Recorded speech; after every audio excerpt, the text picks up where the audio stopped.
नमस्कार मित्रांनो, बरेचसे CSE वेली खरीप पीक विमा अर्ज भरताना ॲप्लिकेशन डॉक्युमेंट्समध्ये हे जे काही 4 नंबरचे ऑप्शन आहे यामध्ये 7/12 उतारा त्याचप्रमाणे स्वयं घोषणापत्र हे कागदपत्रे अपलोड करतात. परंतु मित्रांनो, ही जी काही कागदपत्रे आहे ही कागदपत्रे आपणास अपलोड करण्याची काही आवश्यकता नाही. तर का नाही, तर त्याचे थोडेसे विश्लेषण आपण या आजच्या व्हिडिओमध्ये बघणार आहोत. तर व्हिडिओ हा शेवटपर्यंत नक्की पहा. ज्यावेळेस आपण त्या शेतकऱ्याची बँक डिटेल्स भरतो, बँक डिटेल्स भरल्याच्या नंतर नंबर 2चे जे काही ऑप्शन आहे फार्मर डिटेल्स, तर यामध्ये आपणास नेम ॲज पर पासबुक, जसे पासबुकवर नाव आहे तसे नाव आपणास यामध्ये टाकावे लागते. त्यानंतर नेम ॲज पर आधार, जसे आधार कार्डवर नाव आहे ते नाव आपणास यामध्ये टाकावे लागते. त्यानंतर आधार नंबर हा टाकावा लागतो. हे नाव आणि आधार नंबर टाकल्याच्या नंतर अशा प्रकारे जर व्हेरीफाय झालं तरच आपला फॉर्म हा पुढे जातो. जर आपण इथे जे काही आधार कार्डवरील नाव आहे या नावामध्ये एक जरी स्पेलिंग मिस्टेक केली तर आपले आधार येथे व्हेरीफाय होत नाही. तर आधार नंबर त्याचप्रमाणे जसे आधार कार्डवर नाव आहे हे टाकल्याच्या नंतर इथे त्या शेतकऱ्याचा ऑटोमॅटिक ॲग्रीस्टॅग फार्मर ID हा ऑटो फेच होऊन येतो.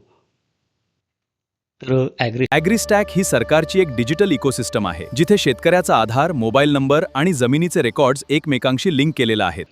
जेव्हा तुम्ही पीक विमा पोर्टलवर आधार क्रमांक प्रविष्ट करता तेव्हा सिस्टीम अंतर्गत ॲग्रीस्टॅग फार्मर ID जनरेट करून शेतकऱ्याच्या नावावर असलेली जमीन ही आपोआप पडताळणी म्हणजेच व्हेरीफाय करून घेते. त्यामुळे आपणास मॅन्युअली आपण जे काही कागदपत्रे त्यामध्ये अपलोड करतो 7/12 किंवा 8 हे अपलोड करण्याची आवश्यकता नाही. कारण की हे जे काही रेकॉर्ड आहे हे जमिनीशी या शेतकऱ्याचे लिंक केलेले आहे. तर ज्या शेतकऱ्याचा फार्मर ID हा तयार झालेला नाही तर असे शेतकरी पीक विम्याचा अर्जसुद्धा भरू शकत नाही. त्यानंतर आपण इथे पाहू शकतात की पोर्टलच्या ॲप्लिकेशन डॉक्युमेंट्स या सेक्शनमध्ये आपण इथे पाहू शकतात की इथे पासबुकच्या समोर इथे रेड स्टार मार्क आहे. म्हणजेच जे काही रेड स्टार मार्क आहे ही कागदपत्रे आपणास अपलोड करणे हे अत्यावश्यक आहे. त्याशिवाय आपला फॉर्म हा पुढे जाऊ शकणार नाही. तर इथे आपणास पासबुक हे अपलोड करावेच लागणार आहे.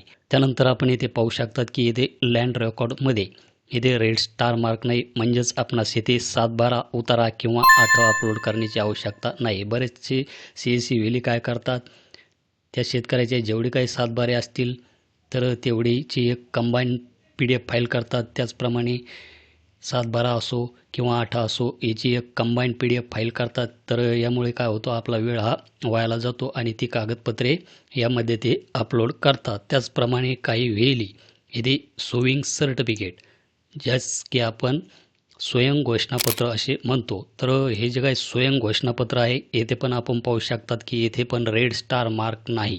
तर स्वयं घोषणापत्रसुद्धा आपण अपलोड करण्याची काही आवश्यकता नाही. तर येथे टेनंट सर्टिफिकेटच्या समोर येथे रेड स्टार मार्क नाही. तर यामध्ये जे काही शेतकरी असतील, भाडे तत्त्वावर घेतलेले जमिनी असतील, अशा शेतकऱ्यांचे टेनंट सर्टिफिकेट जे काय आहे तर इथे जरी रेड स्टार मार्क नसेल तर हे जे काही टेनंट सर्टिफिकेट आहे आपणास या रकनेमध्ये अपलोड करणे आवश्यक आहे.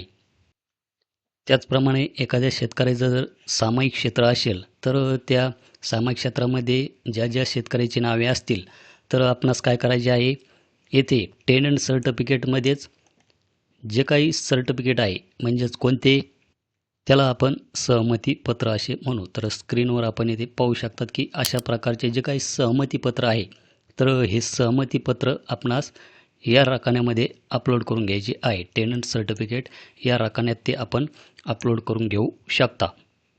त्यामुळे आपणास येथे लँड रेकॉर्ड असो किंवा सोईंग सर्टिफिकेट असो ही कागदपत्रे अपलोड करण्याची काही आवश्यकता नाही. तर तुम्ही म्हणता की इथे लँड रेकॉर्ड असो किंवा सोईंग सर्टिफिकेट असो हे जर आपण अपलोड केले नाही तर आपला फॉर्म हा रिव्हर्टमध्ये येईल. तर मित्रांनो, आपला जो काही फॉर्म आहे हा रिव्हर्टमध्ये येणार नाही. आपण फक्त येथे बँकेचे पासबुक हे अपलोड करा. तर आपण यामध्ये कोणकोणती कागदपत्रे अपलोड करतात ते कमेंट सेक्शनमध्ये नक्की सांगा. भेटूया अशाच एका नवीन व्हिडिओमध्ये. धन्यवाद.